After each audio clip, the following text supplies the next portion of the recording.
Salam waras, salam rahayu. Di sini saya akan berusaha memberikan video reaction terhadap sebuah konten yang di dalamnya ada Bapak Lutfi dan Bapak Andi ya sebagai narasumber.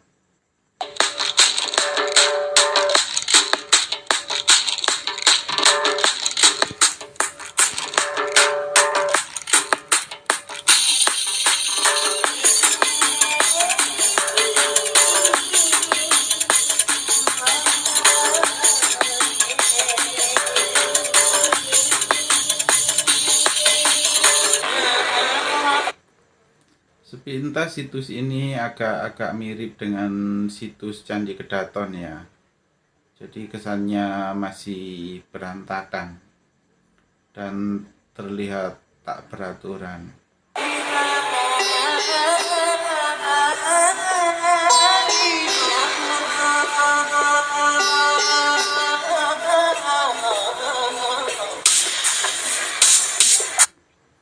Untuk situs Candi Minak Jinggo ini lokasinya ada di Dusun Unggahan, Desa Trowulan, Kecamatan Trowulan, Kabupaten Mojokerto ya.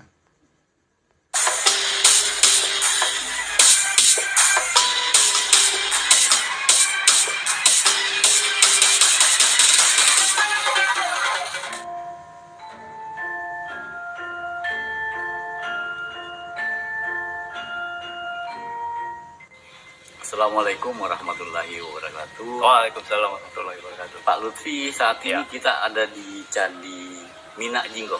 Minak Jinggo. Ya. Ini posisinya di Trowulan. Itu sebenarnya dekat dari Segaran ya, orang Segaran. Ya. Sebelah timurnya ya. Ya, sebelah timurnya. Nah, kita menemukan struktur yang besar sebenarnya. Ya. Betul. Jadi struktur bata masih kelihatan masih utuh, tetapi bagian-bagian yang dari batu andesit juga banyak. Ya. Hanya berserakan. Hanya berserakan. Dan sebagian dikumpulin di sekitar sini di dekat candi, dan ada juga yang dibawa ke PIM ya, Pusat Informasi Majapahit untuk diamankan sementara. Jadi selain batu bata yang masih terkubur dan terkesan berserakan itu, tadi juga bisa kita lihat tumpukan batu-batu andesit yang sepertinya sebagian besar ada ukiran-ukiran relief. Tapi sudah diregister oleh BPCB. Ya. Jadi apabila akan dilakukan rekonstruksi, mereka sudah pernah melakukan susunan percobaan. Tapi untuk keamanannya, beberapa potongan batu itu disimpan di tim dulu. Ya. Mungkin perlu kita beri informasi kepada halayak ramai. Candi yang disebut sebagai Minak Jinggo ini, candinya dulu Pak ya, secara arkeologis dulu. Ini candi apa sih Pak? Iya Pak Zaid. Kembali lagi kita memang perlu memberikan penjelasan dimulai dengan namanya dulu. Oke. Ya. Karena sebenarnya kita tidak memiliki data asli tentang bangunan ini dari masa Jawa kuno. Artinya nggak ada di naskah, nggak ada prasasti gitu. Ya, betul. Oke. Dan masyarakat sudah memberikan nama sendiri untuk bangunan ini dengan sebutan Candi Minak Jinggo. Adapun Minak Jinggo itu sendiri itu berasal dari dua kata, minak atau menyak dan jinggo. Artinya? Masing-masing punya arti. Minak itu adalah bangsawan. Oh, menak itu. Menak itu bangsawan. Ya. Kemudian jinggo itu artinya warna merah. Bukan jingga. Oh iya. Ya, kalau untuk bahasa. Jadi untuk istilah nama Candi Minak Jinggo ini yang memberikan masyarakat ya. Jadi masyarakat mungkin dari dulu-dulu menyebutnya sebagai Candi Minak Jinggo. Dan sebenarnya asumsi masyarakat itu tidak bisa kita abaikan ya. Karena mereka tahu dari leluhur-leluhur sebelumnya. Jawa, jingga atau jinggo itu artinya merah. Dan tokoh bangsawan, tepatnya seorang raja yang digambarkan berwarna merah, khususnya bagian mukanya, itu pada masyarakat Jawa itu dikaitkan dengan tokoh yang disebut Raja Blambangan. Raja Blambangan. Ya, Jauh. raja, iya. Ya di sana di Ujung Banyuwangi itu. timur Jawa itu ada Ya. nama raja kerajaan Blambangan namanya Minak Jinggo. Nah, kita tidak tahu apakah memang ada hubungan antara nama itu dengan Banyuwangi sendiri, tetapi itulah nama yang diberikan oleh masyarakat.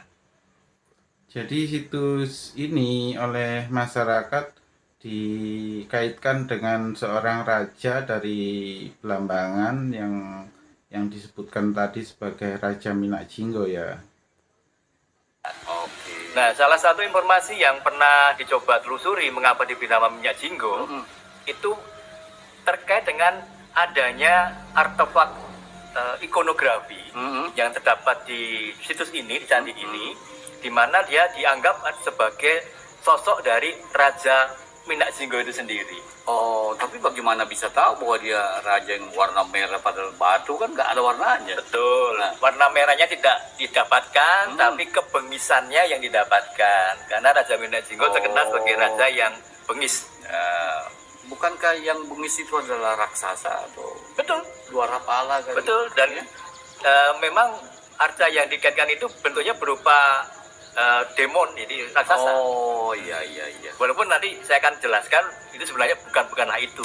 Oke. Ya, itu dari namanya dulu Pak Said. Oke. Lanjut, Pak. Nah, kemudian dari arsitektur yang ada di tempat ini, bangunan utama sebenarnya disusun berdasar dengan bahan bata. Bata ya. Bata. Oke. Kemudian dikombinasikan dengan batu andesit untuk bagian luarnya, karena memang di sana dibutuhkan hadirnya ornamen. Oh, Jadi dari penjelasan Bapak Lutfi tersebut diasumsikan bangunan utamanya batu bata merah ya. Terus baru dilapisi dengan batu andesit untuk bagian luarnya sebagai pelapis, sebagai hiasan. jadi bukan bangunan intinya yang batu. Kita belum tahu persis karena itu membutuhkan rekonstruksi Pak. Oh iya. Karena ini kondisi sekarang terserak semua.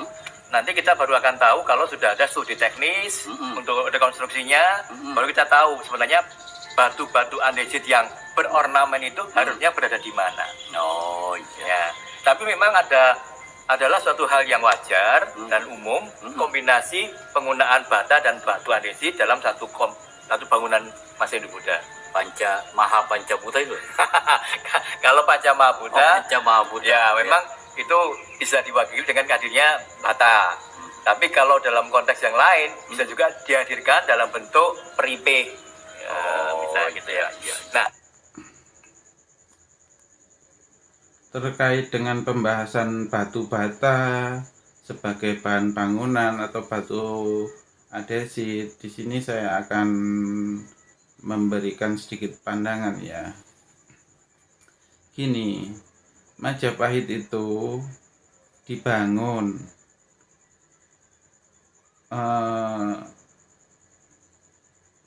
bisa dikatakan dalam proses pembangunannya itu terisolasi. Jadi sejak dilakukan secara rahasia dan tidak bebas dalam melakukan pergerakan, karena masih dalam pengawasan pemerintah Kediri, pemerintah Raja Jayakatwang dari Kediri. Jadi mereka tidak bisa bertindak bebas dalam proses pembangunannya. Bisa dikatakan terisolasi di dalam hutan. Karena itulah kenapa Dyah Wijaya membangun Majapahit menggunakan batu bata. Karena tidak mungkin mengambil batu andesit dari gunung untuk dibawa turun sebagai bahan dalam pembangunan kota Raja Majapahit. Jadi untuk batu andesit yang dipergunakan itu minim sekali, karena bisa dikatakan seadanya apa yang ada di situ, apa yang ada dan bisa diambil di area kota raja itu dan yang masih terkesan aman, tidak membahayakan proses pembangunan kota Raja Majapahit ini ya. Jadi itulah sebab kenapa pembangunan kota Raja Majapahit menggunakan batu bata merah. Saya teruskan. Ternyata dari andesit-andesit yang berornamentasi itu kita mendapatkan informasi yang luar biasa, Pak. Apa itu, Pak? Ya, pertama kita mendapatkan adanya tokoh, sebenarnya bukan arca penuh, bukan 3 dimensi, tapi dia merupakan relief yang tinggi, jadi haute relief, dan seolah-olah dia adalah seorang arca sendiri. Nah, sosoknya itu sebenarnya berupa makhluk seperti burung, mirip dengan Garuda. Oh, Tetapi penampilannya mengerikan atau keroda gitu ya.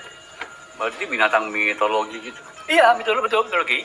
Dan dalam mitologi Hindu, termasuk juga dalam pewayangan, itu dikenal adanya wahana atau kendaraan dari para dewa yang berupa makhluk bersayap itu yang bisa terbang kemana-mana, tapi dia bukan Garuda. Namanya Wilmana. Wilman. Ya, Bukan Wilmana. kilin. Oh, bukan, kalau kilin kecil. Oh, gitu. Ini Wilmana ini raksasa, dia besar, Oh, kendaraan iya. para, dan itu hanya diperuntukkan ketika melakukan perang. Oh, kendaraan perang ya. Kendaraan perang. Oke. Nah, Jadi arca yang diasumsikan masyarakat sebagai arca Minak Jinggau itu menurut Bapak Lutfi adalah Wilmana dan difungsikan sebagai kendaraan perang ya untuk Wilmana ini. ini yang sering mengacaukan pengunjung ketika melihat sosok ini, karena secara langsung akan berasosiasi pada Garuda, Oh, wahana dari Dewa Wisnu. oke. Nah, jadi sebenarnya memang ada Garuda sebagai wahana Dewa Wisnu, tapi juga ada Wilmana, wahana para dewa untuk perang. Ini sosok yang berbeda. Oke. Itu yang pertama. Yeah. Yang kedua, di Minak Jinggau didapatkan banyak relief yang menunjukkan adanya cerita tantri Oh, atau fabel. tantra Cerita, bukan tantranya apa? Bukan Tantri. Tantri. Tantri itu bahasa modernnya fabel. Oh. Cerita binatang. Oh. Nah, Kalau kalau bedanya sama tantrayana dengan tantranya itu kan aliran agama. Oh. Dia lebih luas lagi cakupannya. Sedangkan tantri itu penyebutan untuk cerita binatang yang mengandung ajaran moral. Oke. Nah, Ya. dalam masa Jawa kuno itu salah satunya bernama Tantri Kamandaka. Jadi pada batu-batu andesit itu dihiasi dengan relief-relief ukiran yang mengisahkan cerita seperti Tantri Kamandaka ya, cerita-cerita fabel mengenai binatang-binatang yang mungkin dulu sering kita dijumpai di perpustakaan-perpustakaan anak sekolah dasar ya. Tantri Kamandaka. Nah, ini juga mempunyai induk. Induk di India itu diambilkan dari 2 kitab utama, yaitu yang pertama adalah Kata Sarit Sagara dan Hitopadesa. Nah, di candi ini kita mendapatkan banyak panel relief yang terkait dengan cerita-cerita itu. Oh. Mungkin Pak Said ingat bahwa di Candi Penataran Ya, juga terdapat yang seperti itu. Ya, betul. Nah, dari kecenderungan ini nanti kita akan bisa mengarah pada pertanggalan. Oh, gitu ya. Ya, yang berikutnya terkait dengan posisi bangunan ini, di mana kita melihat adanya struktur bata yang juga berlapis-lapis. Ini menunjukkan bahwa bangunan ini dahulu pernah mengalami perluasan, Pak Said. Ada perluasan. Ya. Dan sisa. Jadi dipahami sebagai bangunan berlapis-lapis ya. Jadi mungkin maksudnya bangunan pernah ada bangunan terus direnovasi seperti itu, diperluas juga. Struktur bata yang ada di bagian barat ya. Barat selatan itu ya. Barat. Ya. Barat. Itu menunjukkan bahwa dulu bangunan ini pernah dinaungi oleh atap, Pak. Oh. Jadi di sana ada semacam pilar-pilar bata yang sebenarnya dia berfungsi sebagai umpak. Ya tempatnya tiang. Tiangnya tiang ya. Dan ini jumlahnya sekarang tinggal 4 kalau nggak salah. Dulu tentu akan lebih banyak mengelilingi. Jadi ada pilar-pilar bata merah ya yang diasumsikan sebagai umpak dan menjelaskan kalau bangunan ini menghadap ke barat. Bangunan ini. Oke. Nah, di bangunan ini dulu ditopang, dilindungi oleh atap yang tidak langsung berhubungan dengan bangunannya sendiri. Oke. Nah, gitu. Jadi diasumsikan Pak Lutfi, atap bangunan itu, bangunan Candi Minak Jinggo ini dinaungi oleh atap. Maksudnya seperti saat inilah dinaungi oleh atap, tapi atap itu melindungi bangunan yang ada di bawahnya. Tapi dari sini kita mulai mereaksi ya. Bangunan Candi Minak Jinggo ini memang menghadap ke barat. Jadi menghadap ke barat itu menghadap ke arah kolam Segaran. Kenapa demikian? Karena ini adalah bangunan atau istana yang diperuntukkan bagi para tamu negara yang menginap. Jadi para tamu negara ini ditempatkan di istana ini, dan istana ini dihadapkan ke arah kolam Segaran karena aktivitas pemerintahan di kolam Segaran. Dan kalau berada di istana yang diperuntukkan untuk tamu-tamu kerajaan ini, pemandangannya ya nampak indah sekali, bisa dikatakan seperti itu. Karena dari istana ini untuk mencapai kolam Segaran harus naik perahu dulu. Jadi di antara Candi Minak Jinggo dan kolam Segaran ini dibatasi oleh sungai. Yang sungai itu bisa dilewati oleh kapal-kapal Majapahit, baik kapal-kapal yang diperuntukkan sebagai transportasi, juga kapal-kapal perang. Jadi di sekitar kolam Segaran itu banyak kapal-kapal berseliweran ya, karena ada sungai dan semakin melebar seperti danau lah, dan itu menyambung ke yang sekarang dinamakan Balong Bunder dan Balong Dawa itu. Jadi untuk istana yang diperuntukkan tamu kerajaan ini memang diberikan pemandangan yang terkesan indah, terkesan memberikan kesan lah bagi para tamu kerajaan ini. Ini beberapa yang sangat menonjol di sini. Di samping juga pada bangunan ini ada yang menarik, ada beberapa balok batu putih Pak di sini. Ya. Di samping ada bata, kemudian batu andesit yang cenderung berwarna abu-abu, tapi juga ada balok-balok batu putih. Ya. Ini mengingatkan juga pada beberapa candi yang terdapat di sekitar Trawulan.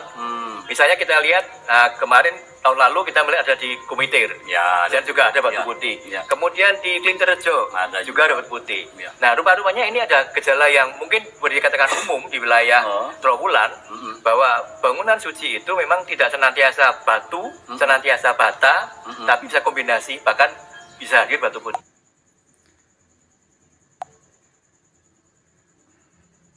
Jadi diasumsikan sebagai bangunan suci ya ini. Mungkin maksudnya lebih ke candi.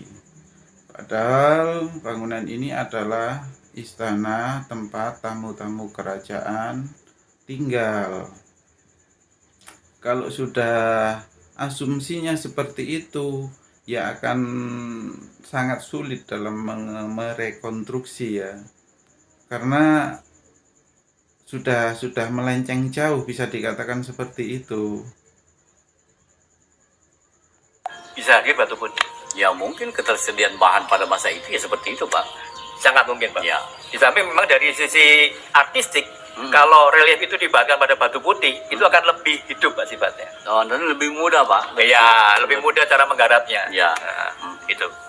Nah, terus sekarang yang candi tadi dianggap raksasa itu sekarang posisi ada di mana, Pak? Nah, untuk sementara Wilmana yang ada di sini itu sudah diamankan di Pusat Informasi Majapahit. Wilmana. Terus yang Wilmana. tokoh tadi, arca tokoh. Ada tokohnya. Nah, ini Pak. Ya, ini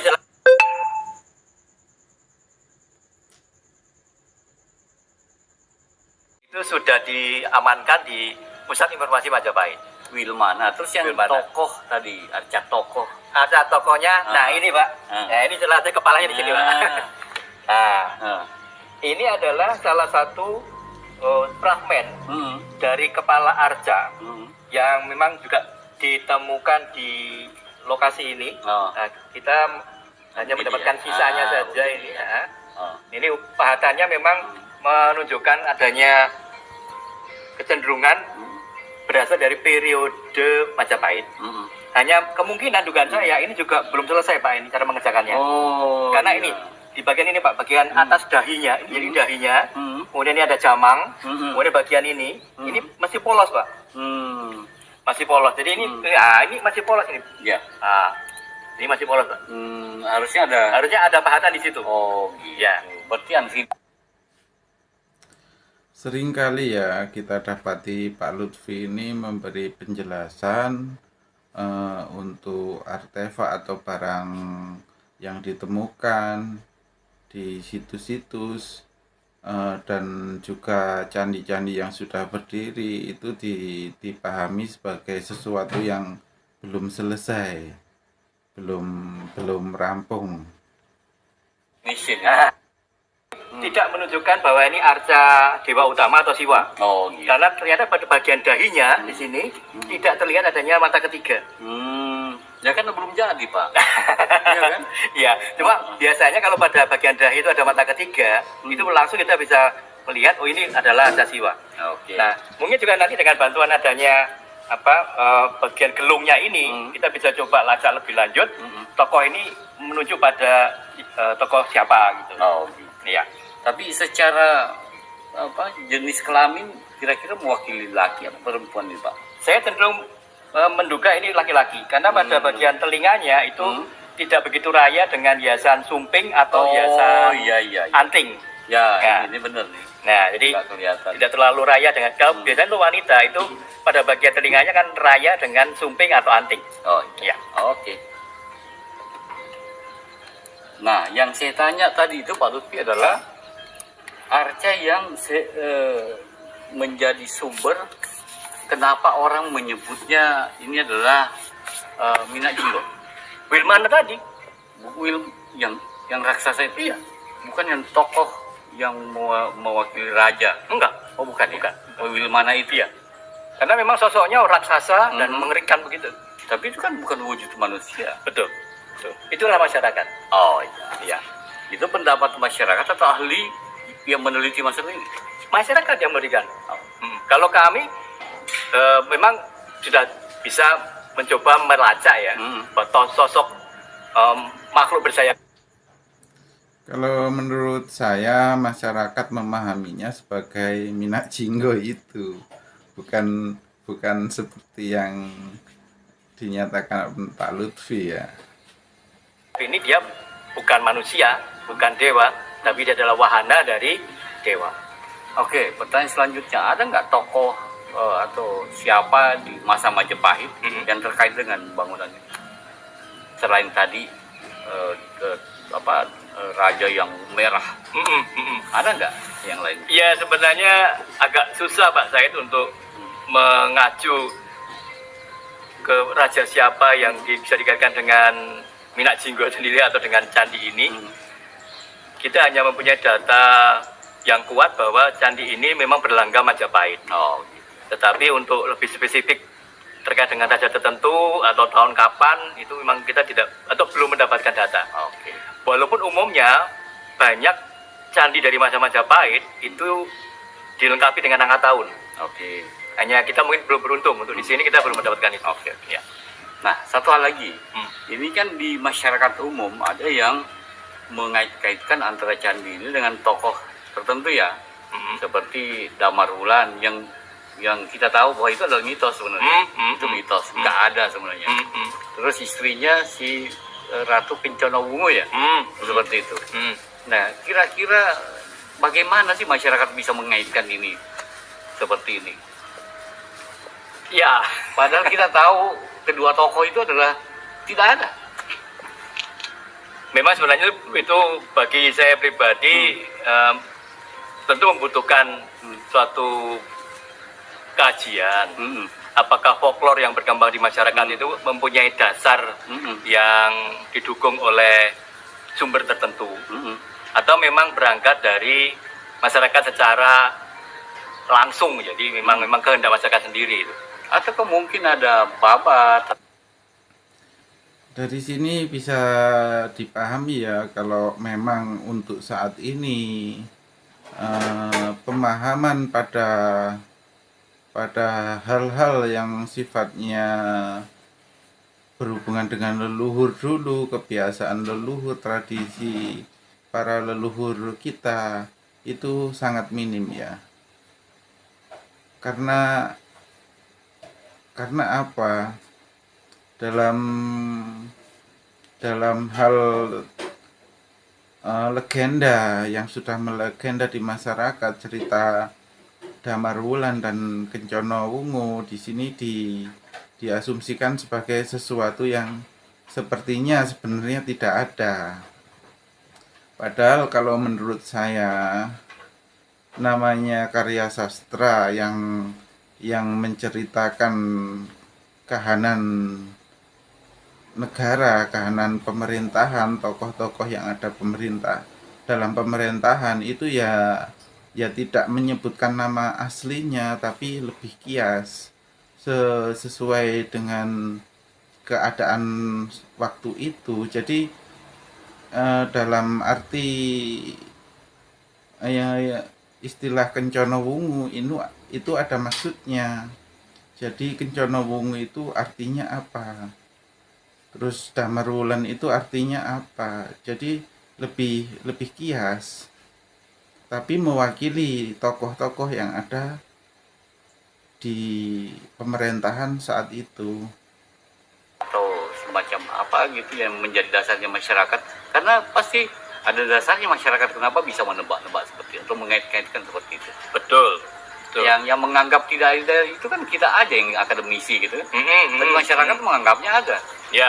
Nah, Jadi kalau kita berangkat dari masyarakat memandang, ya, memang ya ini susahnya kita.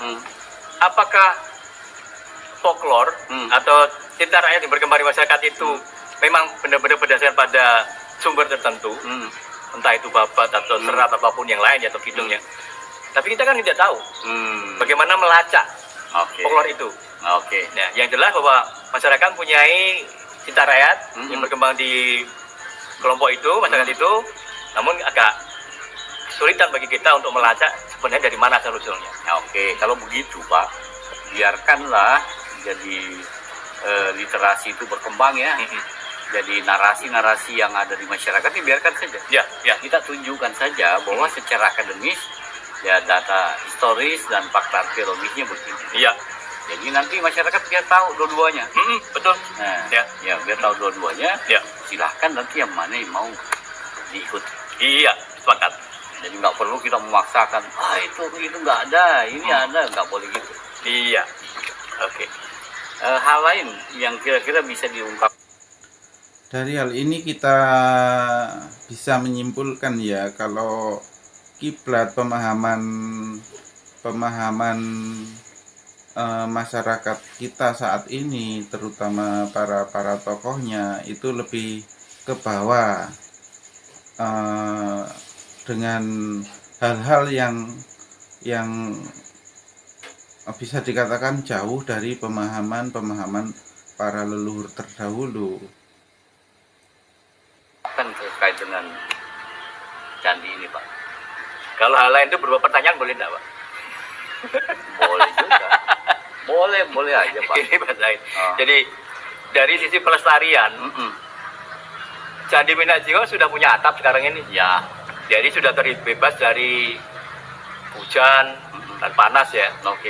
Tapi apa yang kita lihat ini kan masih campur antara tutur bata, andesit dan tanah, Pak. Oke. Yang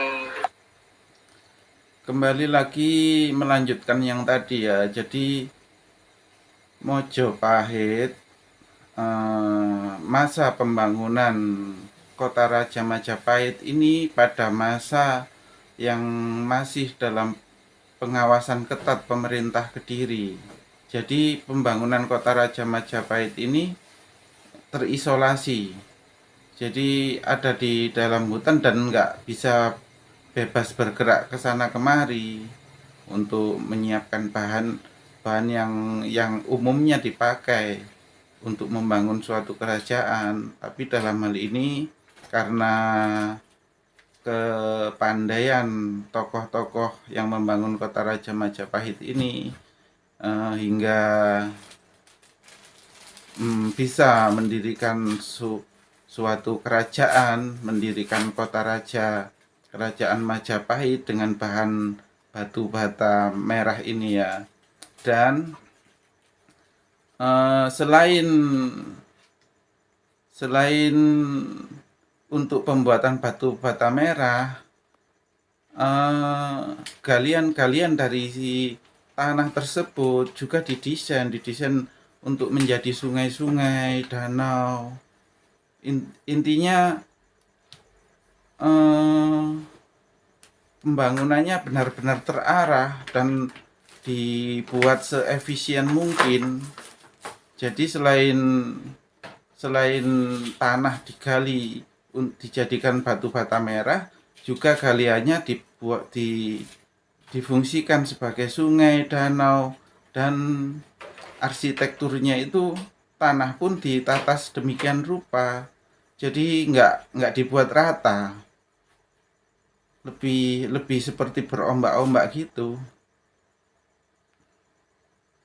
dari kacamata awam ini kan tanah ini mengganggu pemandangan sebenarnya. Yang membuat kita tidak bisa menerka ini bentuknya. Nah itu kira-kira dari sudut pandang kelembagaan BPJB ini kira-kira bisa nggak Pak dilakukan upaya untuk pembuatan candi yang umumnya saat ini biasanya menggunakan dua teknik. Satu, kalau untuk pondasi bangunan biasanya ada teknik lepa dan juga ada teknik kosot atau yang digesek, yang ada juga yang beredar katanya menggunakan putih telur. Di sini saya tidak mendapati seperti itu ya. Untuk perekatan batu bata merahnya itu menggunakan getah pohon. Tapi sayang sekali pohonnya saat ini sudah bisa dikatakan punah, dan memang sudah punah, udah nggak ada. Itulah sulitnya untuk memahami untuk urusan perekatan batu bata tersebut. oh ya, menunjukkan lebih lengkap lagi pada masyarakat Ramai gitu. Oke, sebenarnya ya Pak, itu ada dua sisi pandang di situ. Jadi para akademisi butuh melihat kondisi seperti ini, jadi bentuk permukaan tanah pada masanya dengan meninggalkan dinding kota gali. Jadi orang masih bisa melihat Stratifikasi tanahnya, stratifikasi tanahnya, bisa lihat. Memang ya, kalau dalam kondisi seperti ini untuk tanahnya masih tidak dikeluarkan semua, ini memang agak sulit ya dalam memahami. Biarpun maksudnya untuk melindungi dan mencegah dari berserakan, tapi ya mengganggu kalau dilihat.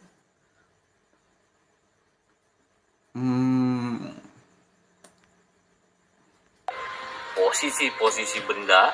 Jadi dari situ nanti orang bisa lihat, oh hancurnya bangunan ini, struktur ini mungkin karena begini, ya kan? Dari situ. Ya. Nah, itu bisa dilakukan dengan terlebih dahulu kalau seandainya kita mau menghilangkan tanah semua yang ada di sini, yang menyisakan strukturnya.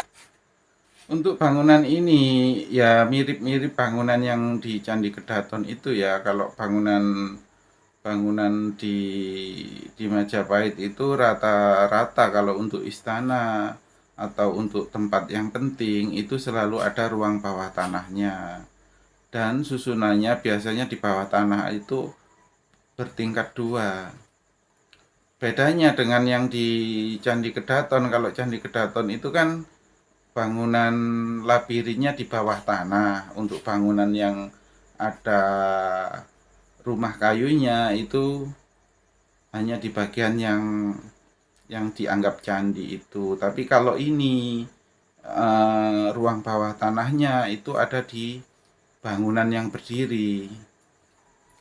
Karena apa? Karena ini kan istana untuk tamu-tamu kerajaan. Jadi struktur bangunannya, desain bangunannya juga didesain sebagai untuk mengintai para tamu-tamu kerajaan tersebut. Saja, Ya. itu bisa dilakukan apabila kita sudah melakukan perekaman yang Iya. lengkap. Betul, tepat. Ya. Perekaman yang lengkap. Nah, itu kita harus betul-betul melakukan kajian. Ya. Untuk konstruksi bangunannya ya mirip-mirip lah. Kalau untuk dari bawah ke atasnya ya pakai balok-balok kayu keras itu, baru nanti atasnya didesain sebagai ruangan-ruangan yang seperti yang dibutuhkan. Membuat rekonstruksi di atas kertas, Ya. jadi tetap bisa memperlihatkan kondisi aslinya lokasi ini pada saat sebelum digali. Oh iya, betul. Jadi dua-duanya bisa, Pak. Ya, baik. Kalau begitu boleh dong mewakili masyarakat. Saya mengharapkan nanti di masa depan itu ada tindakan ke arah sana, Pak. Oke. Ada perekaman yang Kalau dipahami sebagai candi ya, sampai kapanpun ya akan kesulitan untuk merekonstruksi bangunan ini, situs ini, merekonstruksi bangunan situs Candi Minak Jinggo ini, karena asumsinya sebagai candi. Padahal ini salah satu istana Majapahit. Bedanya istana ini diperuntukkan untuk tamu-tamu kerajaan. Dan beda ya, tentunya beda antara candi dan bangunan istana. Kalau situs ini bangunannya menghadap ke arah kolam segaran ya. Jadi gini, kalau diasumsikan batu-batu andesit itu menutupi batu bata ini, ya nggak akan ketemu. Karena apa? Karena batu-batu andesit itu beda, sudah nggak jadi satu lah dengan batu bata ini. Batu bata ini kan ruang bawah tanah dan pondasi bangunan yang ada di atasnya. Sedangkan batu-batu andesit itu bagian lain. Batu-batu andesit itu kursi-kursi taman. Sebagian besar itu kursi-kursi taman. Jadi karena ini istana untuk menerima tamu kerajaan, juga dilengkapi dengan taman-taman yang indah dan halaman yang luas. Jadi di taman itu, pada tepi-tepi taman, ada kursi-kursi dari batu. Ya bisa dikatakan kursi lah, buat dudukan intinya. Dudukan-dudukan dari batu untuk satu tipe relief itu satu dudukan. Jadi kalau reliefnya nanti udah beda, berarti dudukan yang lain. Karena saya mendapati dudukan ini tidak 1-2, tapi ada beberapa dudukan di taman istana tamu-tamu kerajaan ini. Jadi kalau mau merekonstruksinya, yang paling utama dulu, batu-batu andesit ini harus disusun membentuk kursi-kursi taman, dudukan-dudukan taman gitu. Kalau dudukan-dudukan yang ada di taman itu sudah bisa dipahami, nanti akan lebih mudah. Artinya batu-batu andesit sisanya itu nanti adalah batu-batu andesit yang bagian daripada monumen, yang salah satu bagian dari monumen itu adalah arca yang dipahami sebagai arca Minak Jinggo tadi itu. Lengkap, kemudian diteruskan dengan mengeluarkan tanah-tanah yang dianggap tidak perlu, supaya nanti masyarakat juga bisa melihat dengan lebih jelas lagi seperti apa sebenarnya dena atau bentuk real dari Minak Jinggo ini. Ya, sangat memungkinkan Pak. Ya, Justru kami nanti membutuhkan bantuan dari teman-teman para arkeolog yang ada di kampus yang ada bekerja di luar, di swasta, bisa bersama-sama gitu. Oke, baik. Jangan hanya BPCB saja. Ya, BPCB sebagai leading sektor. Itu bisa, sangat bisa Pak. Ya, baik. Untuk istana untuk tamu kerajaan ini dibangunnya dari awal ya, dari masa awal pendirian Majapahit. Jadi pada masa-masa pemerintahan Dyawijaya. Sedangkan untuk monumen yang ada arca Minak Jinggo itu yang dipahami sebagai arca Minak Jinggo atau yang Bapak Lutfi sebutkan sebagai Wilmala tadi itu sebenarnya dibangunnya pada masa pemerintahan seorang ratu. Dibangunnya monumen ini adalah untuk sebagai simbol daripada kemenangan seorang kesatria dari Blambangan. Jadi karena berhasil mengemban tugas dari kerajaan, dibangunlah sebuah monumen untuk kesatria tersebut. Tapi dalam hal ini sebenarnya pembangunan monumen tersebut untuk mengulur waktu ya, karena di sini ada suatu hal yang memojokkan sang ratu. Jadi sang ratu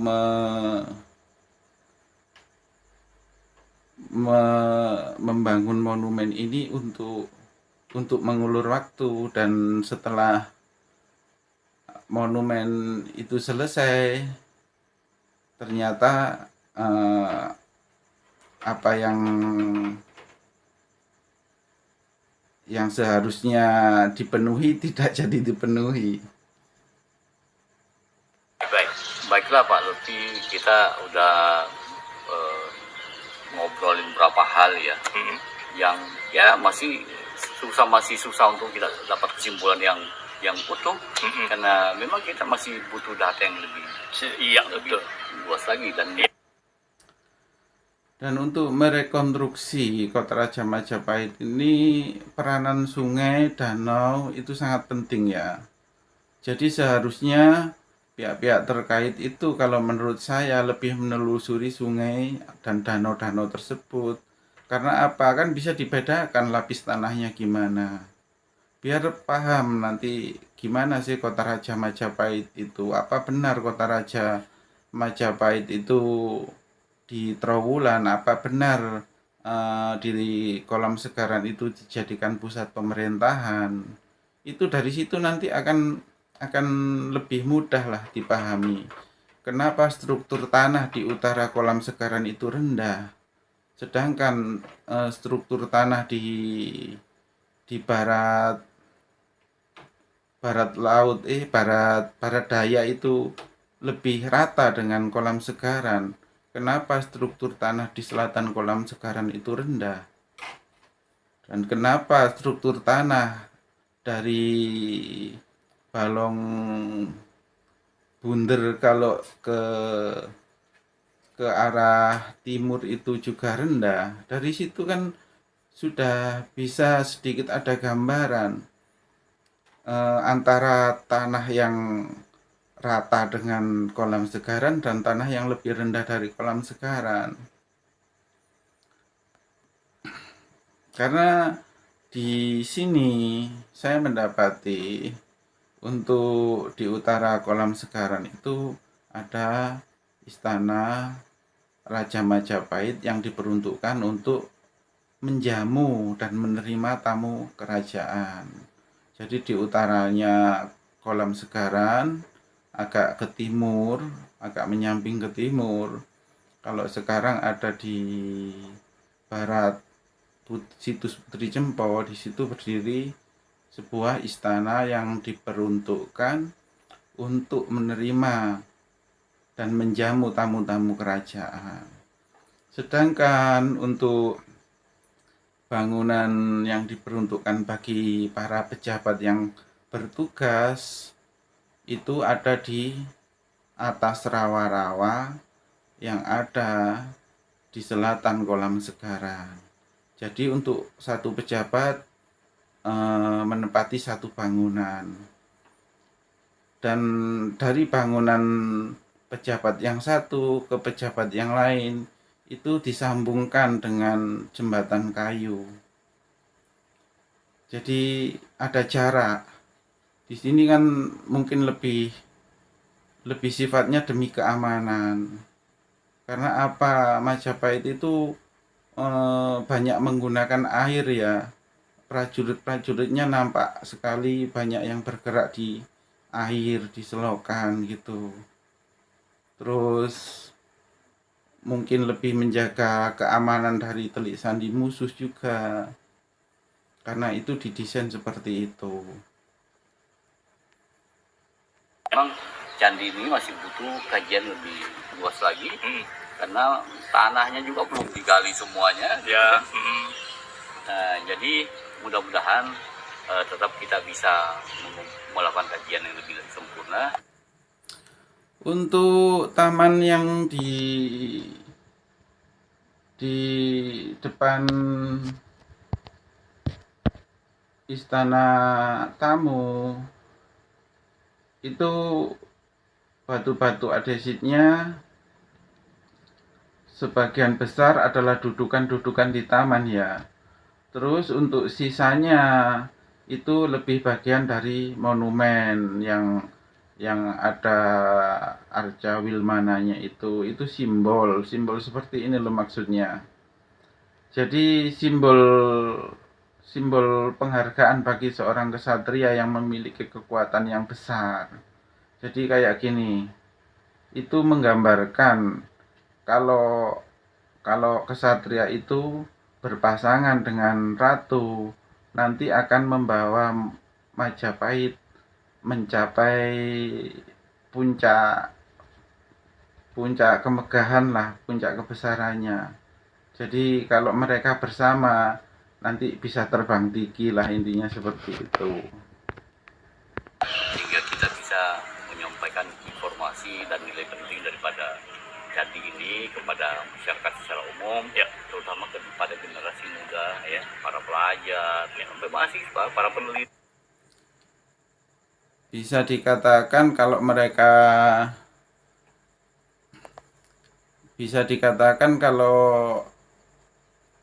monumen itu menggambarkan kalau kesatria itu dan Ratu Majapahit bersama akan membawa Majapahit kembali menuju puncak keemasan. Karena apa? Karena ya kekuatan yang besar itu maksudnya lebih kendaraan untuk mencapai kejayaan lah, bisa dimaknai seperti itu. Ya, sehingga bisa bersama-sama kita mengungkap nilai penting yang terkandung pada candi Minak Jinggo. Ya, itu saja yang kami sampaikan dan kami akhiri. Assalamualaikum warahmatullahi wabarakatuh. Waalaikumsalam warahmatullahi wabarakatuh.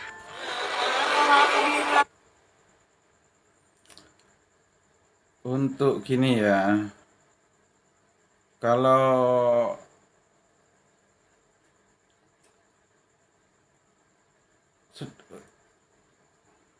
untuk kolam Segaran sendiri itu di bagian barat kolam Segaran itu sebenarnya ada bangunan yang diperuntukkan sebagai dapur istana, juga bangunan yang diperuntukkan untuk melayani segala hal yang terkait dengan dengan operasional istana pemerintahan yang ada di Kolam Segaran itu. Untuk pondasi yang ada di selatan museum itu pondasi yang tempat tinggal emban ya. Sedangkan untuk bisa dikatakan istana yang diperuntukkan para emban ada di sebelah utara, agak ke barat dikit. Jadi harusnya di situ masih ada lah.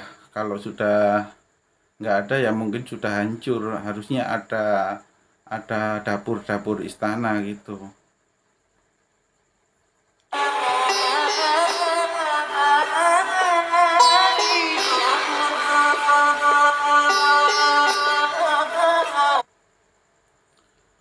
Jadi antara Kolam Segaran itu ada dipisahkan dengan sungai yang kalau di sungai yang bisa dibuat kapal itu berpapasan. Jadi kalau ada kapal berpapasan itu masih bisa lewat. Dan untuk bagian timurnya, timur utara istana yang diperuntukkan untuk tamu itu padang rumput yang berombak lah, jadi tanahnya itu tidak rata ya, tapi lebih kayak bergelombang gitu, dibuat kayak mirip padang golf lah. Bedanya di padang rumput itu pohon-pohonnya tinggi-tinggi besar-besar, jadi teduh, terkesan teduh, dan biasanya dipakai untuk beristirahat dan bermain juga. Untuk hal yang lain, pada sisi selatan atau yang sekarang lebih dikenal sebagai Pendopo Agung, itu kalau pada masa Majapahit itu bangunannya bukan pendopo ya, melainkan itu bangunan panggung. Jadi cuman panggung aja, panggung yang diperuntukkan untuk raja dan pejabat-pejabat tinggi kerajaan itu menyemangati para prajurit yang akan diberangkatkan bertugas. Jadi bukan pendopo seperti yang sekarang ini, lebih berupa panggung. Dan memang disitulah Gajah Mada mengikrarkan Sumpah Palapanya. Pengikraran Sumpah Palapa ditandai dengan penancapan pasak batu itu yang terbuat dari batu. Lebih gini ya, lebih seperti ikrar yang kayak apa ya, bisa dikatakan batu sebagai pengingat akan sumpah, pengingat akan janji.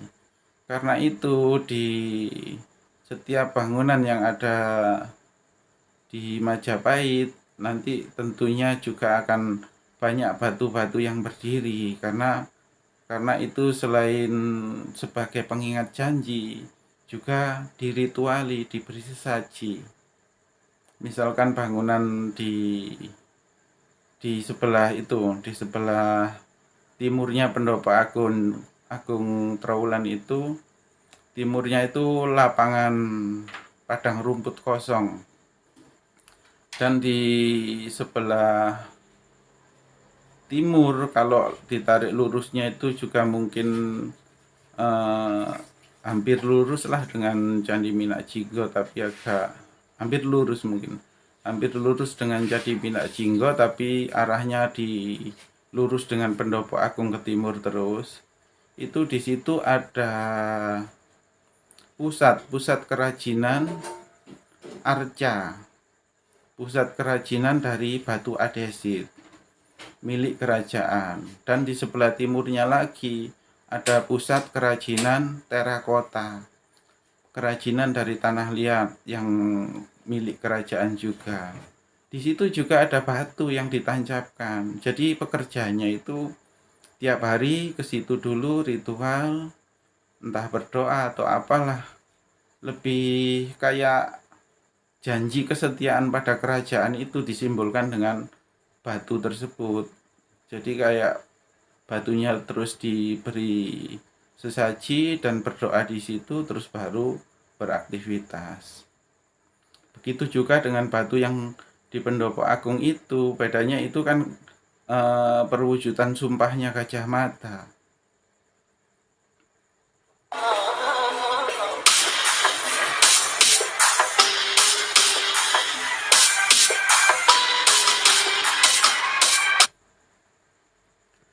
Iya, untuk pusat kerajinan dari batu adesit dan pusat kerajinan dari terakota yang ada di depan timurnya Pendopo Agung, mungkin saat ini itu dipahami sebagai ada yang menamakan Candi Siwa itu ya.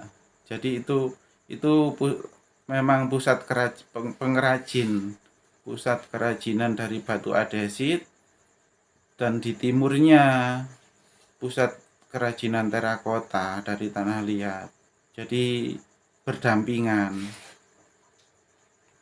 Jadi ya kalau dimaknai sebagai kuil, dimaknai sebagai candi mungkin kurang tepat, dimaknai sebagai kuil juga mungkin kurang tepat.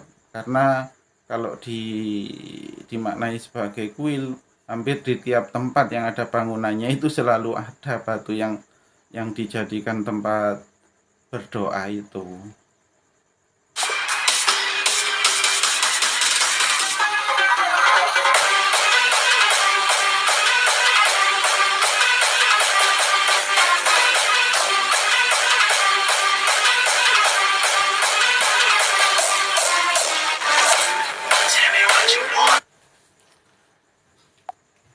Untuk sungai yang berada di antara Candi Minak Jinggo dan Kolam Segaran itu arahnya ke arah Telaga Gede ya, ke arah Telogo Gede, dan juga menyamping ke barat juga di utaranya Kolam Segaran itu.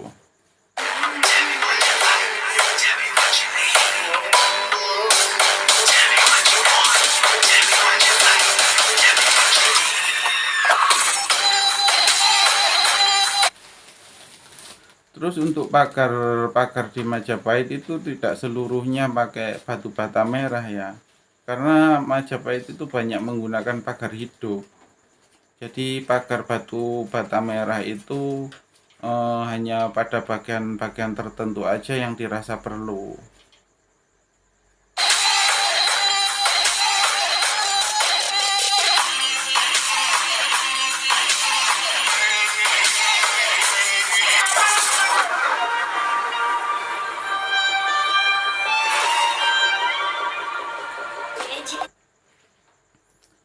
Jadi di sini saya tegaskan lagi, kalau ada batu yang berdiri, jangan dimaknai sebagai pengikat gajah.